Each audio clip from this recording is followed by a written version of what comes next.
It's been a long time, comrade. And here we go again. In this video I will be building Jack Krauser's fighting knife from Resident Evil 4.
Now that we've got the width we need, I have cleaned up this surface so I can remark it, and now I will shape the profile of the blade.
The blade is now fully heat treated, and even though the process looked terrible, it worked perfectly fine. I tested with a file.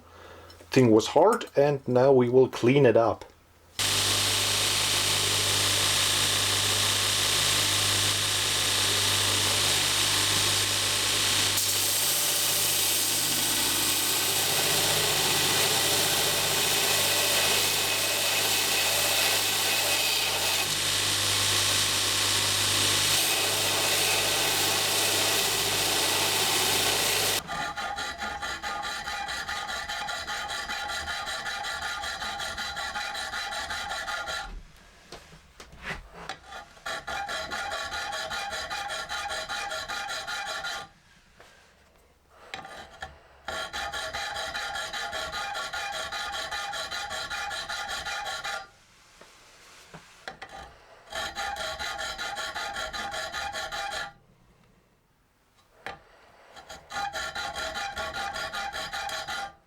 And now we're just grinding up to the green markings to finish the blade.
Well, my first instinct was to think that this little notch up here is for cutting cord. A quick look at the 3D model reveals that it's purely decorational. The angle is too shallow to cut anything.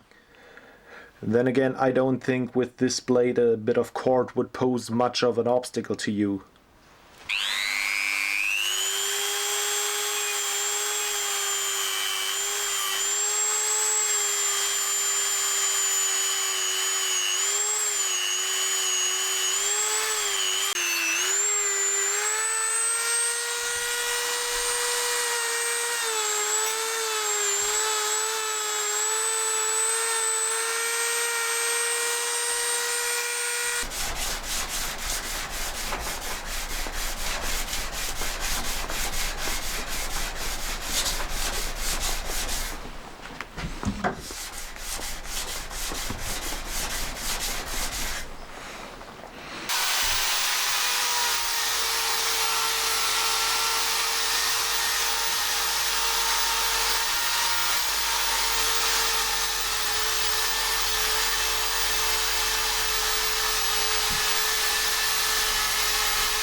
The idea for the handle scales is to cut out this shape from a piece of rubber and then basically just cut out the shape of the tang to fit everything together.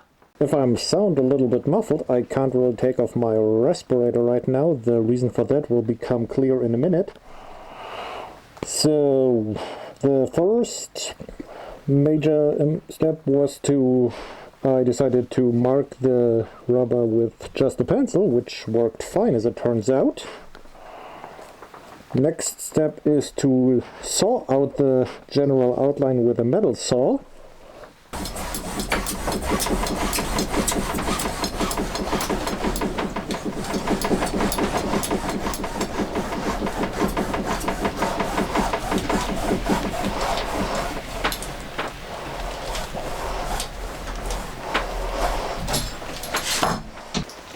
And now this is where things get sketchy.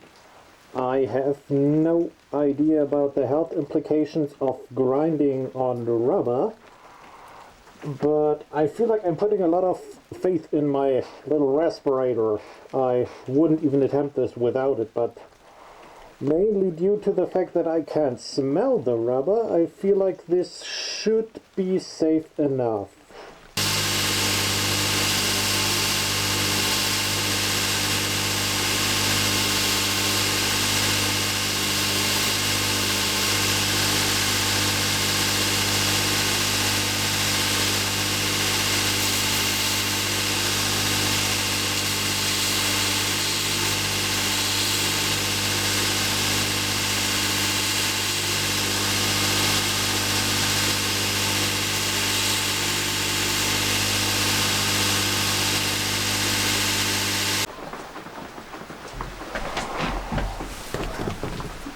Now that the second half is shaped and brought to thickness, I need to carve out this bit in here so that the other half will fit the handle.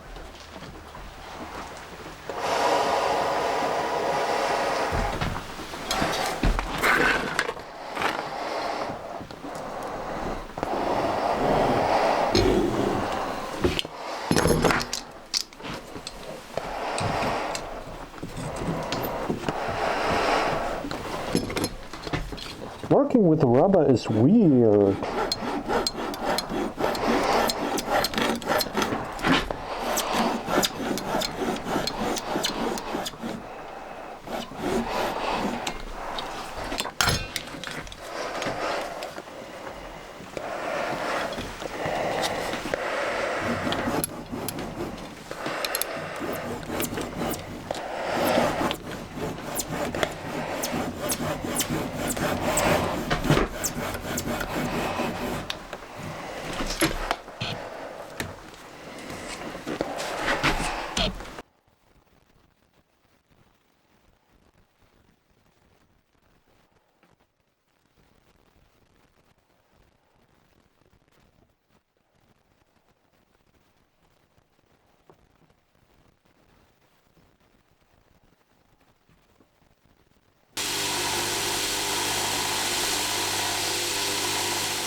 And now that the handle is shaped, we just need to create a bit of surface texture with the rotary tool.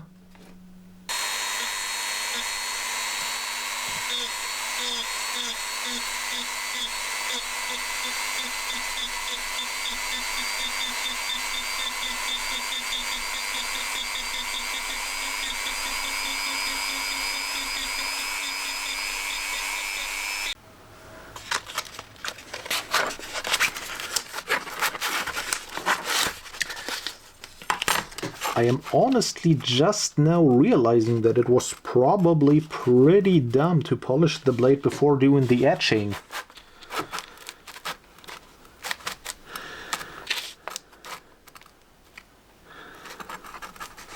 But it's not like I can change that fact now. Worst case, I'll have to do it again afterwards. You know, the polishing.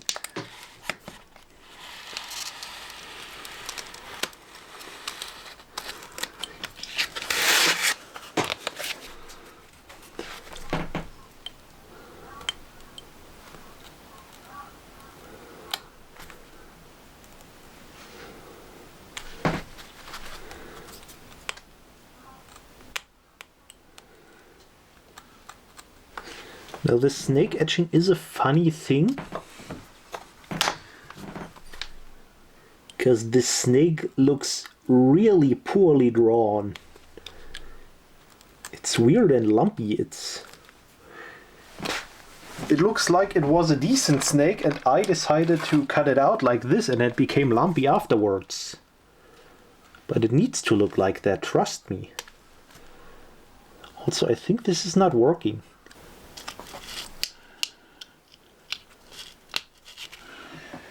So far, so good. And here we have the blade connected to the power source. As you can see there.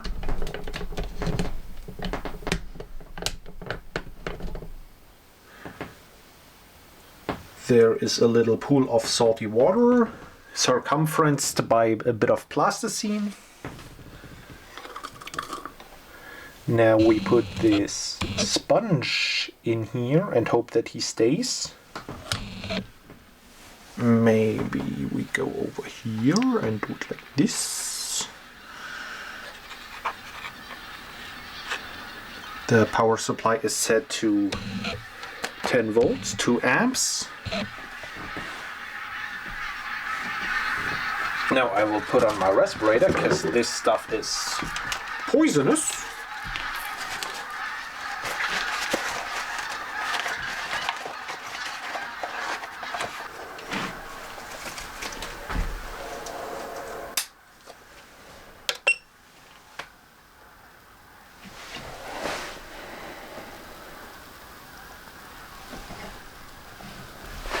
I can hear it.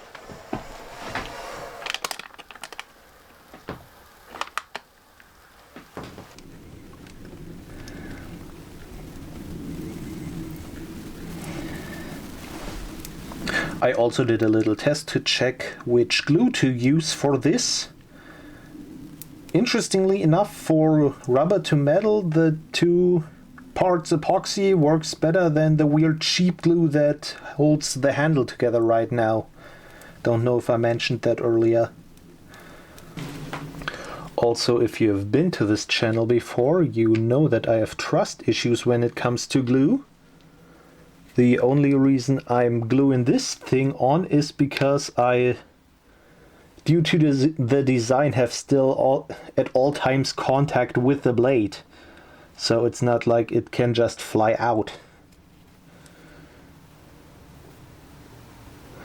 Unless I'm doing something very stupid, which is always an option with me.